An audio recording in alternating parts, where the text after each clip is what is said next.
Hello everyone, Syria की बात करते हैं जो ऑफिशियली जो है सीरियाई अरब गणराज्य कहा जाता है और हमेशा विवाद में बना रहता है। पश्चिमी एशिया का देश है ये और पूर्वी भूमध्य सागर जो है इसके नज़दीक में है।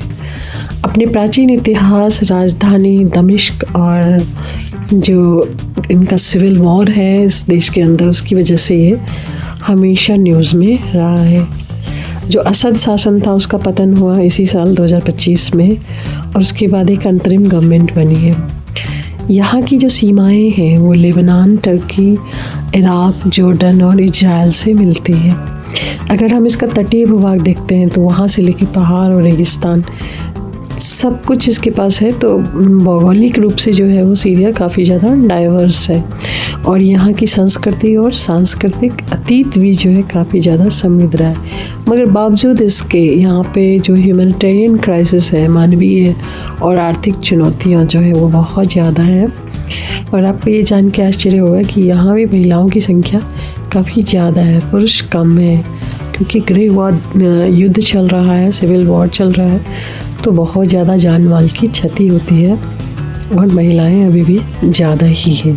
दमिश्क है इसका कैपिटल सिटी, वो काफ़ी ज़्यादा फेमस है। यहाँ पे पश्चिमी एशिया, लेवांत, पूर्वी भूमध्य सागर और ये सारे स्थान जो है उसकी वजह से भी ये जियोपॉलिटिकली काफ़ी ज़्यादा इम्पॉर्टेंट है।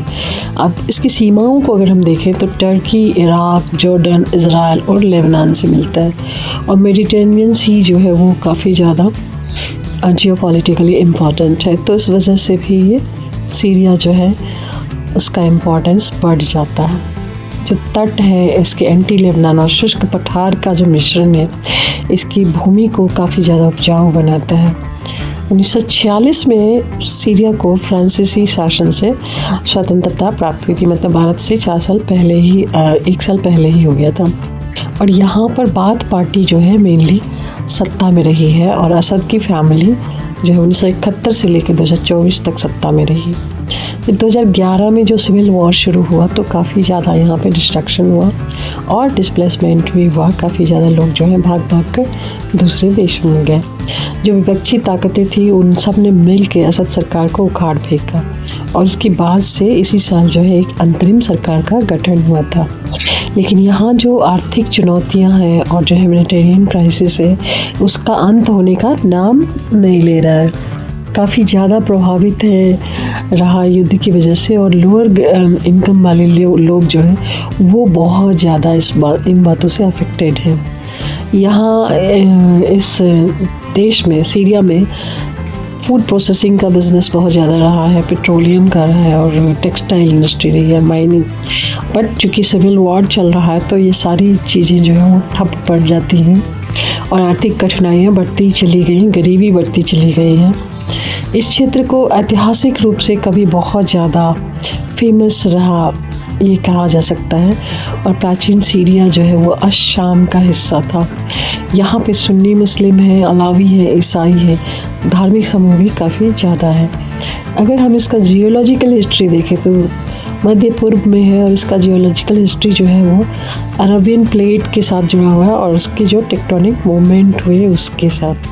जो सबसे पुराना हिस्सा है सीरिया का प्री कैम्ब्रियन युग का है और ये एक क्षेत्र जो है वो प्राचीन महाद्वीप का हिस्सा था। और पहले जो एक केस से हम इसको जोड़ सकते हैं क्योंकि सीरिया में जो समुद्री जमावड़े हुए, सेडिमेंटेशन हुआ और इसकी वजह से यहाँ पे फॉसिल्स भी बहुत ज़्यादा पाए जाते हैं। मेसोजोइक युग में जो है सीरिया में काफ़ी ज़्यादा टेक्टोनिक मूवमेंट्स हुए, ज्वालामुखी की गतिविधियाँ हुई और इसकी वजह से लावा चट्टानें बनी। उसके बाद सीनेजोइक एज में जो है अरब प्लेट जो है वो टेक्टोनिक मूवमेंट की वजह से खिसका और फोल्ड्स पड़े और सीरिया में कई सारे माउंटेन और वैलीज़ का फॉर्मेशन हुआ। तो इस तरह से सीरिया में हम देखते हैं मिली जुली रूप से जियोलॉजिकल फॉर्मेशन है और बहुत ही एंशिएंट है। तो यहाँ पे प्री कैम्ब्रियन से लेके जो ज्वालामुखी की चट्टानें वो सारी मिलती हैं और ये सीरिया का वेस्टर्न पार्ट जो है वो सबसे ज़्यादा पुराना है। यहाँ पे जबल अंसारिया जो है वो एक पहाड़ी श्रृंखला है जो सीरिया के पश्चिमी भाग में स्थित है और एक बहुत ही महत्वपूर्ण रिवर है यूफ्रेटिस नदी जो सीरिया के पूर्वी भाग में है। जोग्राफिकली हम देखते हैं सेंट्रल ईस्ट में है वो ये और 1,85,180 वर्ग किलोमीटर जो है इसका पूरा क्षेत्रफल है। सीरिया में कई पहाड़ी श्रृंखलाएं हैं, जबल अंसारिया के अलावा फिर अंटी लेबनान है और जबल अल अरारा है। ये सब जो है इसके पश्चिमी भाग में पार्ट में। यूफ्रेटस के अलावा जो है टिग्रिस और ओरिंटस रिवर भी हैं जो इसके पूर्वी और पश्चिमी भागों में स्थित है। लेकिन इन सब के बावजूद जो है सीरिया का एक बड़ा हिस्सा जो है वो मरुस्थल में है, जो सीरियन डेजर्ट बोलते हैं इसको, और ये देश के पूर्वी भाग में है। जो कोस्टल पार्ट है वो चूँकि मेडिटेरेनियन सी के साथ है और इसलिए इसको बहुत ही इम्पॉर्टेंट बना देता है ट्रेड के हिसाब से। दमिश्क यहाँ की राजधानी भी है और सबसे बड़ा शहर है। इसके अलावा अलेप्पो है, फिर होमा है, लताकिया है। लताकिया जो है एक शहर होने के साथ साथ एक महत्वपूर्ण पोर्ट भी है। लेकिन तमाम विविधताओं के बावजूद जो 14 साल का इनका सिविल वॉर है और पश्चिमी देशों के जो रिस्ट्रिक्शंस हैं इस पे, आर्थिक रिस्ट्रिक्शन, उसकी वजह से सीरिया जो है उसकी इकनॉमी काफ़ी नीचे चली गई है। जीडीपी जो है 2010 के बाद से 50% से भी ज़्यादा गिर गया और प्रति व्यक्ति आय जो है 2024 में जो है $38 हो गई है, जो लोअर इनकम ग्रेड वाले देशों से भी ज़्यादा बहुत कम है।